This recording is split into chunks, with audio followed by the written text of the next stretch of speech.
लोकसभा चुनाव के नतीजों में बहुमत के आंकड़ों को नहीं छू पाने की कसक कहीं ना कहीं बीजेपी के दिल में घर कर गई है। और यही कारण है कि एनडीए की सरकार बनने के बाद भी पार्टी ने अलग अलग राज्यों में समीक्षा बैठक की। और सूत्रों से मिली जानकारी के अनुसार कहा जा रहा है कि बैठकों में मिली तमाम जानकारियों पर पार्टी बहुत ही जल्द सभी राज्यों में फेरबदल कर सकती है।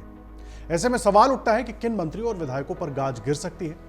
क्या 2029 की पिच अभी से तैयार करने में जुट गई है बीजेपी?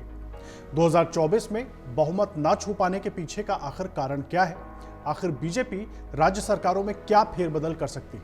देखिए, दरअसल अलग अलग राज्यों के समीक्षा बैठकों में बीजेपी के मौजूदा सांसदों और विधायकों के खिलाफ आवाज उठने लगी है।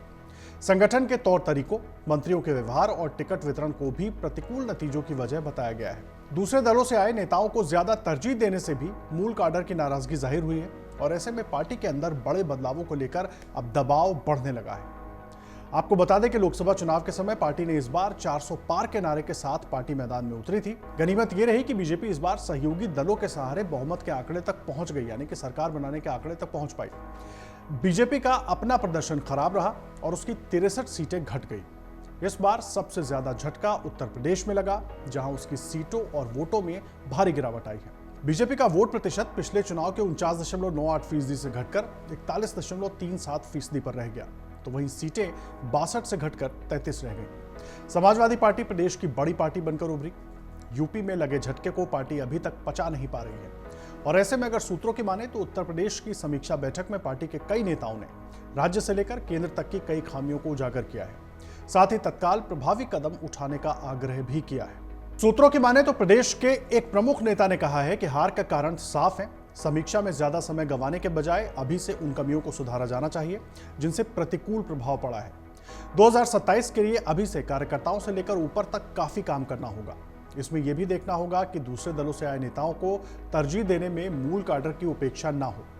सूत्रों के अनुसार पार्टी में एक बात यह भी उभर रही है कि केंद्र सरकार में उत्तर प्रदेश से केवल 11 मंत्रियों में केवल 3 ही मूल काडर से हैं। सहयोगी दलों से 2 मंत्री हैं, बाकी 6 मूल काडर से बाहर के लोग हैं, यानी कि दूसरी पार्टी से जो लोग बीजेपी में आए उनको मंत्री बनाया गया। ऐसे में राज्य में कार्यकर्ताओं में एक शिथिलता आना स्वाभाविक है, जो दिख भी रही है और जिसका असर चुनाव परिणामों में भी दिखा। देखिए, सूत्रों की माने तो कार्यकर्ताओं में ही नाराजगी है और आगे सामाजिक समीकरणों में अपने मूल समर्थक वर्ग को अगर अभी से नहीं संभाला गया तो 2027 के विधानसभा चुनाव में काफी मुश्किल हो सकती है। उत्तर प्रदेश की तरह ही हरियाणा, महाराष्ट्र और राजस्थान की समीक्षा रिपोर्ट भी बीजेपी के लिए अच्छी नहीं है। पूर्वोत्तर के अलग अलग घटनाओं को ठीक तरह से हल न कर पाने पर वहां भी नुकसान हुआ है। पश्चिम बंगाल में तृणमूल से पीड़ित कार्यकर्ताओं की चिंता न हो पाने की भी बात उभरी।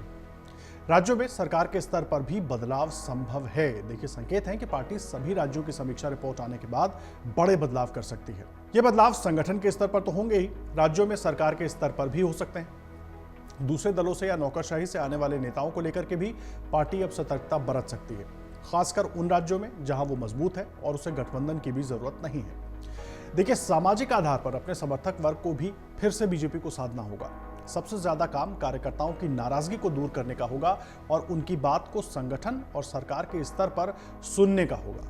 अगर आप ये वीडियो YouTube पर देख रहे हैं तो हमारे चैनल को सब्सक्राइब करें और बेल आइकन को दबाना ना भूलें। अगर आप Facebook पर ये वीडियो देख रहे हैं तो हमारे पेज को लाइक करें।